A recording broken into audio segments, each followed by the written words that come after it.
Right, hi guys, welcome to another video. Today is another tutorial video, and this time we're going to be getting over how to dot and dab a brickwork wall.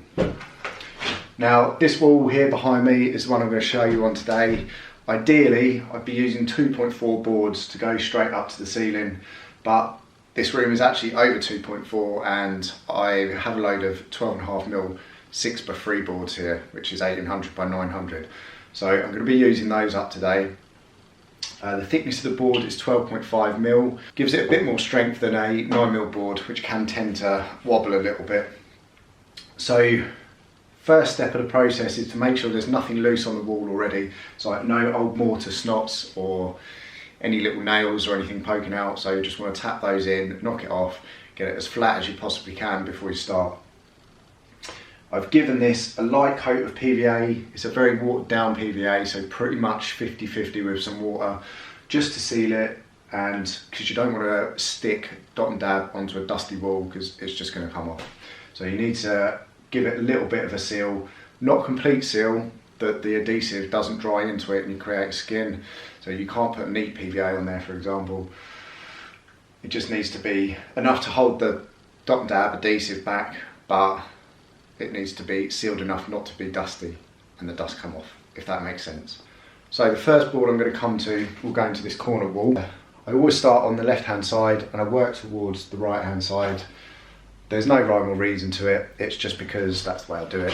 Because when I'm plastering I'm right handed, so it's easier for me to start left to right. Here's my first board. I've got it ready just against the wall to put on some packers. I'll talk about the packers in a sec. So I've also got a light switch. I'm going to have to cut the box out for that, and then we can put it in place, tack it against the wall just with some nails, just so I can work out the measurements for the next few boards. Now dot and dab in. So when the electric boxes and that are still on and switches, it is possible to do, you just got to be a bit careful. Now luckily on this job, I don't have to take this box off because I've got quite a lot of play in the wires. So if the wires were shorter and closer to the wall, this would make it very difficult. But basically I want to cut this box out to the same measurement as that back box, and then because I've got the play on the wires, I can feed it through at a bit of a diagonal angle and work it all the way through how it needs to be. Like I say, if the wires were shorter at the back, you'd actually need to take these off and put some little sealing boxes onto the back of the electrics. But luckily we don't have to today. Now you can see at the bottom here as well, I've just put a couple of packers, so it's 2 layers of the 9mm plasterboard that I had left over from the ceiling yesterday. The reason for putting that there is basically if you go straight to the floor, you can't really see if you're too far out of the back, so you can always, the board can kick out at the bottom. And also we want to make sure that the skirting line is nice and flush, so this gives it a little bit of movement if we need to, and if we need to move the board at all, we can get fingers underneath and pull it back. Whereas if you're going straight down to the floor, you're not going to be able to do that. Well, you can, but it's going to be very difficult. So it just makes life a little bit easier. So to measure a box, you want to come off the wall that you're starting on. So here I've got a little bit of wooden plate up against the wall. I'm going to take my measurements from that. So the 2 measurements I need, the one closest to that wall and then the closest to the opposite wall. So I've got 240 by 315. I'm going to mark on the board here, 240 by 315 with the pencil. So then I've got the 2 vertical lines ready there. Now with the packers on the floor that I just spoke about, you take a measurement from there, because obviously that's where the bottom of the board is sitting. So down into the packer, and I've got 1110, 1185. So 1110, 1185, and then you can either do 2 measurements, so you've got to draw a line next to each other, or you can just roughly eye it up. I mean, we're gonna maybe have to take a couple of mil off of it when we put it in there anyway, because they were tight measurements. Just there, so we need to get a pad saw to cut that out.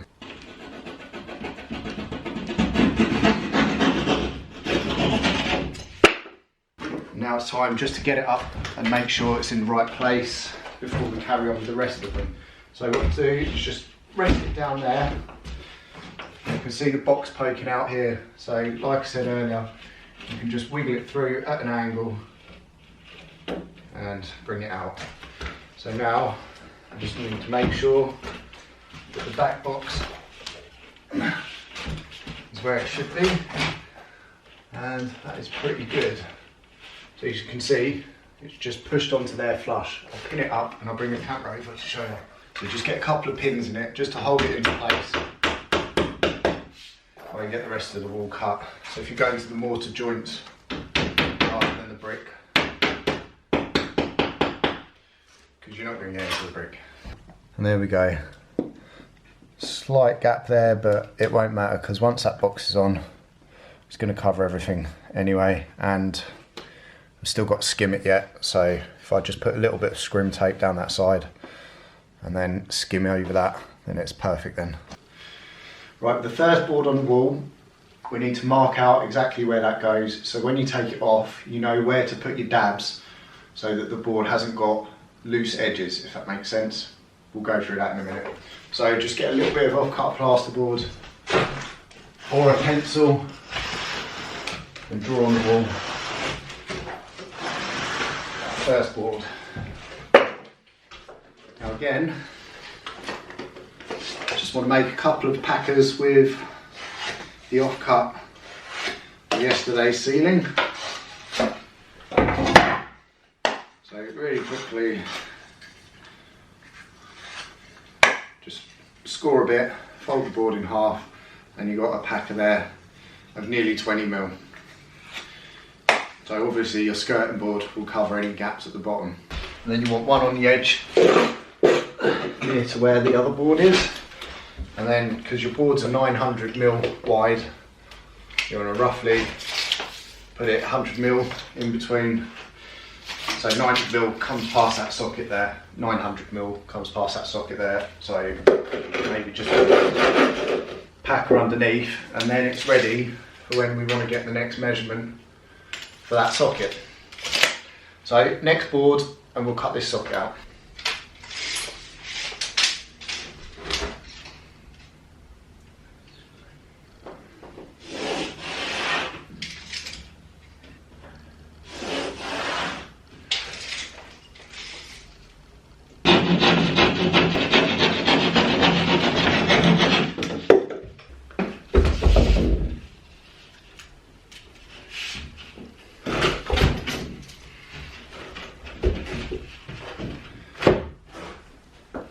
Alright, so once you push your wire through, you want to make sure that this gap is nice and tight and pushed up and squared with the board you just put on.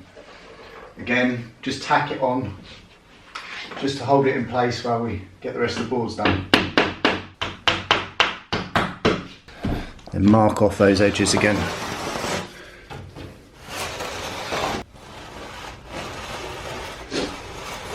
Alright, so when you get to the end of the wall, it's basically just a case of marking as tight as you can. So, say as tight as you can. You probably want to leave a few mil just for play. So I've got just over 300mm, it's probably about 302mm. I'm going to cut it at 300 just so I've got a couple of mil tolerance just to play with. If you're just starting, maybe cut it 5mm short, and then you can fill the gap in afterwards. But yeah, a couple of mil either way, just to give it a little bit of room for movement if you need to shift things about. Okay, let's cut that last bit of board. So score your board and just snap it over a little bit. Nice and quick cut through, and then rather than having to use my surf form all the time, or my rasp, whatever you want to call it, this is just a little trick to get the edges squared off of each other. You just give it a little rub like that, and then you've got two nice neat edges, so you'll be able to cut off this edge rather than having to measure off the top. So, little tip for you. Okay, so I've now got the bottom of 1, 2, 3 walls all ready to go. So like I said earlier, I'm going to get these all levelled up and then do this wall and the window wall while those walls go off, so that I've got a nice level wall just to easily stick the top bit in.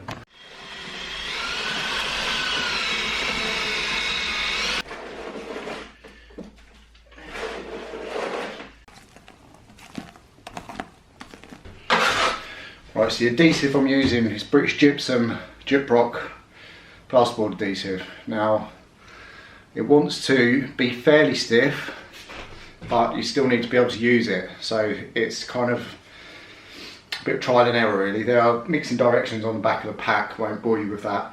But yeah, so it needs to be nice and sticky. Oh, not like my trowel. Yeah, so it needs to be nice and sticky and hold its own shape, okay? Now this, I haven't used this product for years, and I usually use a Knorr, I think you pronounce it Knorr drywall adhesive, and this used to be grey and now it's like pink. It looks like multi-finish actually, but I can assure you I'm not sticking the walls with multi-finish, just before you think I am. Okay, so now mixing's done, I need to take the boards off and put them up in the right order so that I know which boards to put back on in what order. Right, so the first board I take off is going to be the last board to go back on. So just put them all on the same wall in the order that I want to take them, and I know I've got the right board.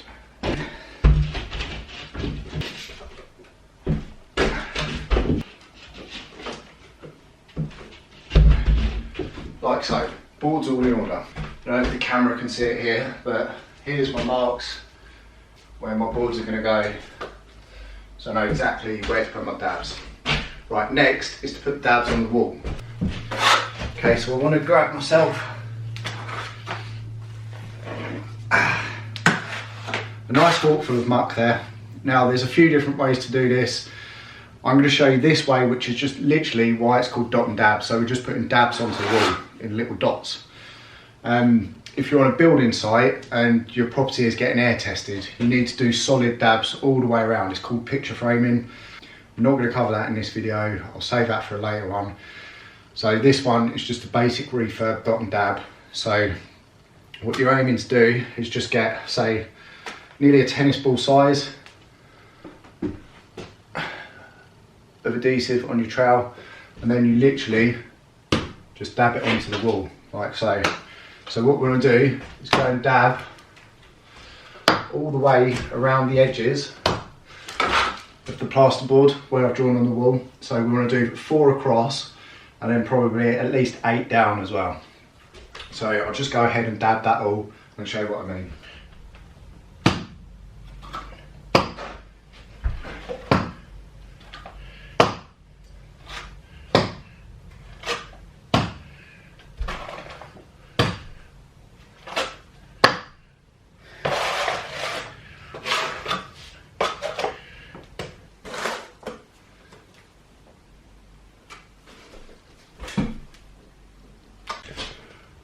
Okay, so it should look something like that once it's all on and dabbed. Now you can see that pencil, you can see that chalk line at the top, the dab's nice and close to that, and also got nice and close ones either side, all the way going down the edges. Also put some around the sockets, it's just to hold it a bit more firm once you screw the plates back onto the back boxes. Right, so now it's all dabbed out. I want to get the boards on pretty sharpish. Now this stuff is not very nice, I must admit. I haven't used it for a while, like I say, and it's pretty sticky and horrible. I might wet it up a little bit for the remaining walls. But yeah, so looking back at it like that, it's kind of where we want to be just to get the first coat on. Like I say, site work is completely different. You'll need solid around all the edges. I've put an extra bit of adhesive around the skirting line. It's just going to help get a nice flat edge for the skirting board to go back up to. Got the boards behind me there, ready to put back up, all in order. Let's get them on and leveled up. So when we're first putting them on, you don't want to push them back straight away. We just want to get them in place roughly, give them a little nudge, tap at the bottom, just to hold it in place for the next board to go up. That's not going to go anywhere now, so it's ready to go. So we'll get the next one up next to it.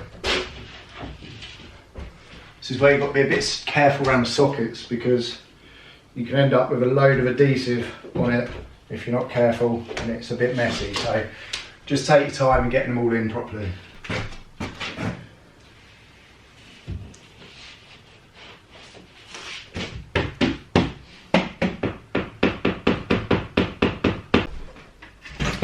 Okay, so next it's time to level them up. So what I've got is a really old level that isn't actually any good for a level anymore, but it's still good for a straight edge.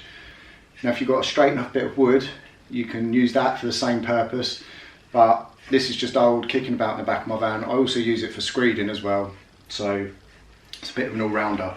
So once I've levelled it, I do check it with my new level that I don't tend to tamp on the wall, because I don't want the bubbles to mess up. Also, like I said about that stuff, just for dotting and dabbing, I use an old floor scraping trowel. It's just a really cheap steel trowel from like B&Q or Wix or something. I use it to scrape up floors sometimes, and it's perfect for dotting and dabbing, because this stuff, if it sets, it's horrible to get off your trowel. So you don't want to be doing it with your skimming trowel. You can, but it's going to mess it right up. Anyway, so what I do first, I go vertically all the way down the boards just to give it a little push back. If you've got those dabs on there pretty consistent, then the wall's going to be quite level as it is. It's not going to take too much work. So I'm going to go across the joints and go work from top to bottom, just giving it a little tap in, and then we'll check the levelness of it afterwards. So I'm going to start at the top.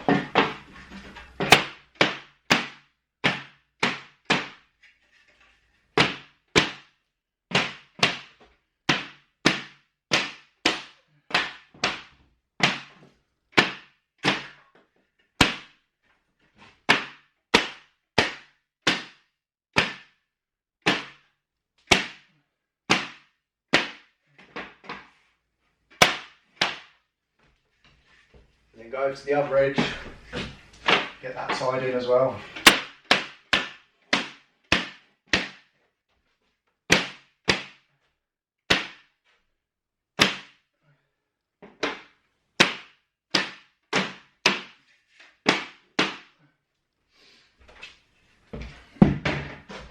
Okay, so that's the rough tap out done. So you don't whack, whack, whack, so you don't want to get it right back to the brickwork. You want to leave a little bit of a cavity. So now I want to check the upright to see how level that is.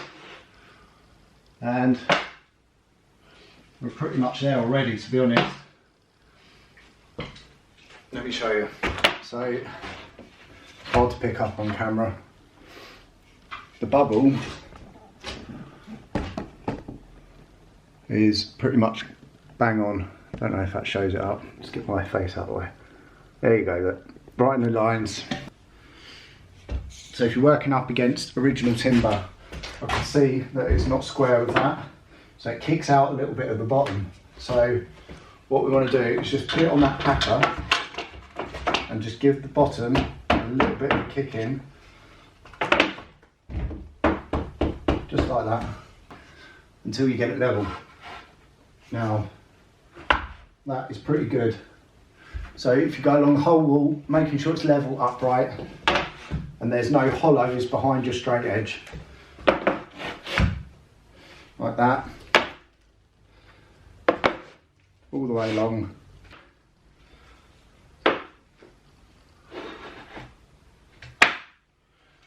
Do you have any little hollows, just tap them out gently. And that is pretty much there already.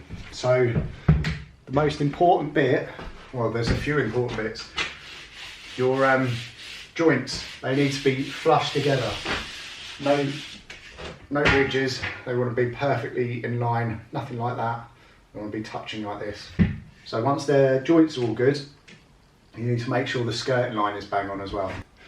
So once all the uprights are checked, you've got a flat middle and no joints are protruding each other. You want to make sure your skirting line is nice and flat. So to do this, get as low as you can. You want to make sure that that straight edge is touching the wall all the way along. Now we've got a little bit where that packer is, it sticks out a little bit. I don't know if you can see it there, but we want just a little tap, and that's brought it back in. And then go all the way to the other end. Perfect. That's what we want. So once we know this wall is completely level, upright, and completely flat horizontally, it's good to go. We can leave it. Now we want to let this set before we do the top part of this wall. But doing the top part is going to be really easy, because once this has set, we know that this is level already. So all we've got to do is dab this out, put the board on, and just tap it back to the top of this board, so that then the top will be perfectly level as well. And that means all we've got to do is check the ceiling line to make sure that's nice and flat, the same as we did the skirting line. Right, so I've been round, stuck all the bottom halves. Now it's time to fill in the top section. Now, as you can see here, these boards, there's two boards, they meet up nice and flush, there's no gap in them. So what I'm going to do is just cut the board to the right height that I need, a full board, and slot that straight in there. Now if you notice, I don't know if you can see from there, but when you come over to this bit, it's sitting up a little bit higher.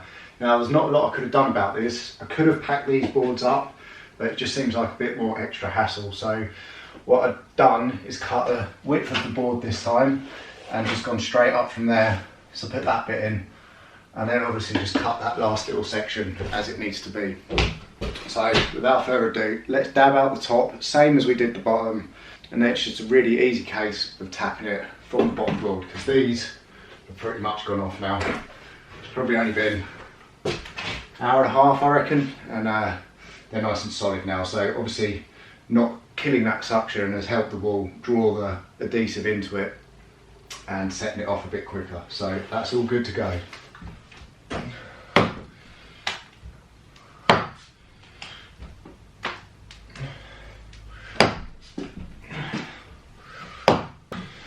So now we know that I haven't put the board up there to make sure it fits. So I'm just going by my judgment, but maybe it'd be worth just checking the board fits before you put it in. But we know that the join is going to be there, so I need to do two dabs next to each other, just like this on this side, so that the edge of the board has got fixings or dabs all the way down, just to strengthen it. Right, so it's all dabbed out. Now, the moment of truth to see what board fits. So again, start nice edge on top of these boards here, and then just push it on gently. Ooh. So if you lean it back towards yourself slightly until you've got that edge touching, and then it's just a case of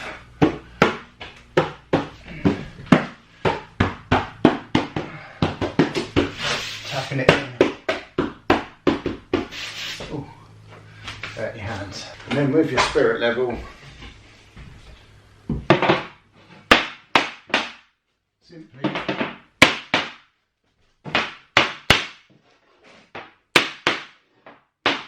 and that is it, as simple as that.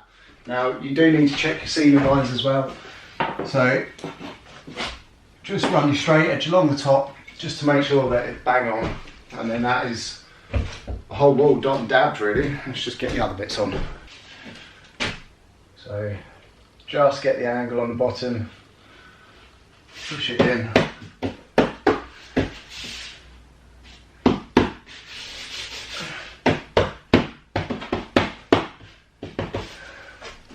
Mucky hands today.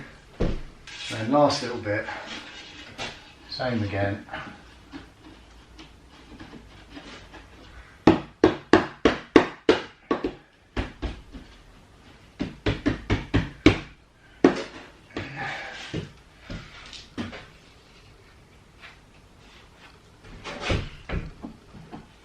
Again with your level.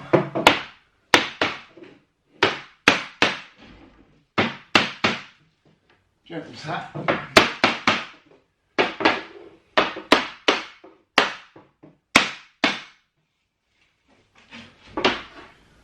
And that is pretty much, that's perfect. Again,